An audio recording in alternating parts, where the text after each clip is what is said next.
Okay, isang mapagpalang araw mga kateknisyan, mga ka-DIY, mga ka-master. Meron po tayo ditong repair na LED TV. Ito po ay Samsung. So, nakasaksak po yan. Ayan. Naka-standby. Testing natin yan para malaman natin kung anong issue talaga nito. Hindi lang sabi ng may-ari ay namamatay daw. So, ayan, na-open na natin. So, parang normal naman ang picture. Pero doon banda ah, sa left side, ayan, or sa right side ng TV mismo ay nagkakurap-kurap tapos may black sa ilalim. So, antayin natin kung mamamatay talaga siya. Kasi, madali lang man daw mamatay. Siguro mga 3 to 5 minutes nawawala ang picture. Yan.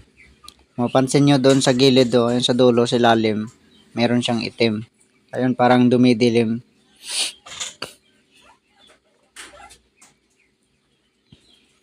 So, pinipindot natin yung remote.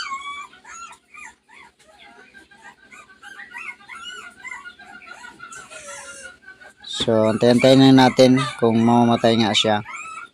Ayun, parang nag-fade. Ayun, nawala. Ayan, nawala yung picture. Pero may backlight siya. Ayan. Pindutin natin ang power. Ayun, nag-standby. So, nag-una naman.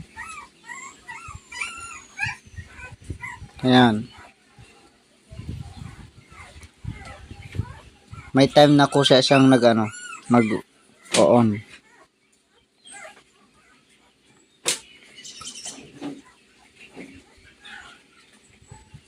Ayan, kung mapansin natin doon sa kanan ng TV, sa may itim sa gilid, sa ilalim, may time na kumukurap. Ayun, nawawala. Ayan. So, karamihan dyan ay may grounded. Kaya yung mga clock signal ay nagsasalpukan na. So, kailangan ma-disable yan. Ayan. May time naman malinaw talaga siya. Okay, sige. Buksan po natin ito. Samahan nyo po ako.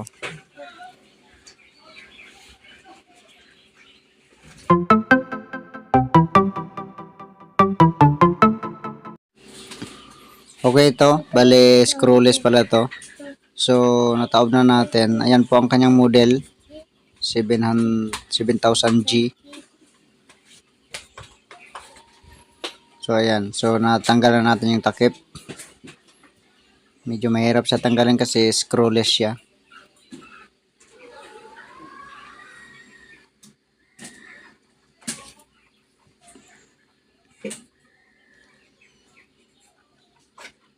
So, ayan. Bale, dalawa ang kanyang top board. Merong ribbons na pagitan. So, doon banda sa pag nakataob ang TV, nasa right ang may issue. Kaya, subukan nating tanggalin ang flex na yan. Tapos, saksak natin kung aandar pa rin yung kabila. Pag umandar ang kabila, so 100% na kaya pang masolusyonan. Pero pag hindi, medyo 50-50. So, isang ribbon lang siya mula doon sa main board. Tapos, ang top board niya ay merong ribbon na pagitan. So, may ribbon na isa. So, ayan, dyan banda yung kanyang clock signal at saka yung yung LC1 at saka LC2, yung swapping voltage niya. Ayan. So, 8 piraso ang kanyang bali, ang matitira lang dyan ay ang STB na connection. So, tanggalin natin yung ribbon na yan. Testing natin. Ayan tinanggal natin yung ribbon. Ayan, tatanggalin pa lang pala.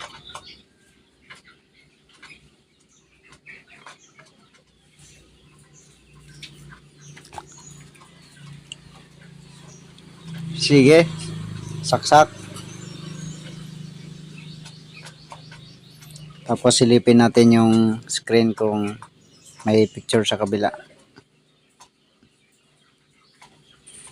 Ayun, nag-on na yung backlight.